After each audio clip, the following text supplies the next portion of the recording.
Vote কেন্দ্রের বাইরে প্রচুর সন্ত্রাস হয়েছে। আচরণবিধি লঙ্ঘনের 99% কথা টিআইবি বলেছে। টিআইবির একটা রিপোর্ট প্রাতিষ্ঠানিকভাবে তারা রিসার্চ করেছেন। আমরা যারা নির্বাচনে অংশগ্রহণ করেছি তারা আমরা দেখেছি যেখানে কালো টাকার ছড়াছড়ি হয়েছে, এখানে কিভাবে ম্যানিপুলেশন হয়েছে। কিন্তু অতীতের সকল নির্বাচনের তুলনায় এবারের নির্বাচনকে অনেকটা বেটার বলা যায়। অতীতে তো আমরা রাতের বেলায় ভোট হয়ে গেছে, অতীতে তো আমরা প্রার্থী হতে পারি নাই, অতীতে তো আমরা প্রার্থী হওয়ার পরে এলাকায় যেতে পারি নাই, পোস্টার লাগাতে পারি নাই। সুতরাং আমাদের দেশের নির্বাচন সম্পূর্ণভাবে যদি এটাকে উন্নতিকরণ না যায় তাহলে এই অসুবিধাগুলো থেকে যাচ্ছে। আপনি দেখবেন এখানে বহু জায়গায় এবারের নির্বাচন যেটা হয়েছে খুব ক্লোজ কন্টেস্ট হয়েছে। 2000, 5000, 700, 800 ভোটে পর্যন্ত প্রার্থীরা হেরেছে। তাহলে একটা অনিয়মে যদি 700 ভোট, 8000 ভোট, 2000 ভোটের ম্যানিপুলেশন হয় তাহলে তো একটা সিরিয়াস লেভেলের জনরায় এবং অধিকার ক্ষুণ্ণ হয়।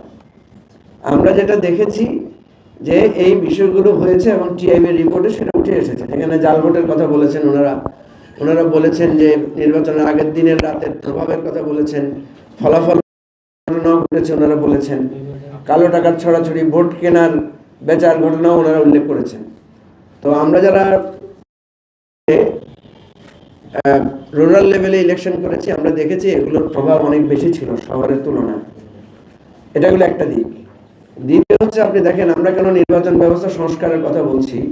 আপনারা এই যে আমাদের যে পোস্টাল ব্যালটে যে ভোট হয়েছে সেটার রেজাল্ট তো দেখেছেন নিশ্চয়ই, তাই না? পোস্টাল ব্যালটের রায়টা দেখেছেন নিশ্চয়ই।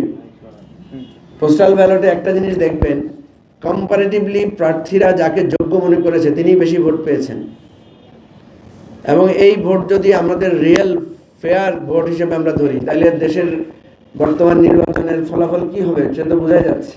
আমাদের এই নির্বাচন ব্যবস্থাটা সংস্কার করলে এই যে ভোট বেচা কেনা, নির্বাচনের আগের দিন রাতে ভয়ভীতি দেখানো, তারপরে এজেন্টকে কিনে ফেলা বা এজেন্টকে ভয়ভীতি দেখানো, এই যে ট্র্যাডিশনাল পুরানো দিনের ইলেকশন ম্যানিপুলেশনের যে প্রসেসগুলো আছে এগুলো কিন্তু অনেকাংশে কমে আসতে পারত। এবারে আমরা দেখেছি ভোট কেন্দ্রের ভিতরে যেহেতু সিসিটিভি ছিল, বডি ক্যামেরা ছিল, কিছুটা অপেক্ষাকৃত অন্যান্য ভালো তুলনায় অনেক কম সন্ত্রাস এবং ম্যানিপুলেশন হয়েছে। কিন্তু ভোট কেন্দ্রের বাইরে প্রচুর সন্ত্রাস হয়েছে। ভোট কেন্দ্রের বাইরে আপনি দেখবেন টিআইবি রিপোর্টে উঠে এসেছে যে কি পরিমাণ গণ্ডগোল হয়েছে এবং ইলেকশনের আচরণবিধি লঙ্ঘনের 99% কথা টিআইবি বলেছে যে 99% ক্ষেত্রে আচরণবিধি মানা হয় নাই। তাহলে এগুলো প্রমাণ করে যে আমাদের নির্বাচন ব্যবস্থার আমূল যে সংস্কার করার দরকার ছিল সেটা অন্তর্বর্তীকালীন সরকার সেখানে হাতই দেয়নি। তা আমরা আশা করব গণ অভ্যুত্থানের পরে এই গণতান্ত্রিক সরকার নিজেরা যেহেতু দেখেছেন যে তাদের দলের পরাজিত লোকেরাও কিন্তু নানা ধরনের ম্যানিপুলেশনের কথা উল্লেখ করেছেন, আপনারা দেখবেন বিভিন্ন জায়গায় তারা প্রতিবাদও করেছেন।